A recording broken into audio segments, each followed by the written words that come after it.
Oiga, ¿por qué está cerrando si ahí dice abierto las 24 horas? Ay, lo siento, es que falleció mi esposa, pero voy a regresar en unas horas, ¿sí?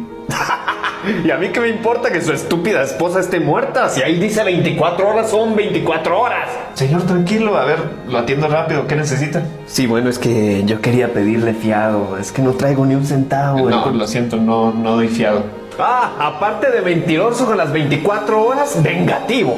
¿Qué le importa si yo le dije estúpida a su esposa si igual ya está muerta? Eso me pasa por venir a tienduchas, mejor me voy a un centro comercial. En centros comerciales no dan fiado. No me falta el respeto.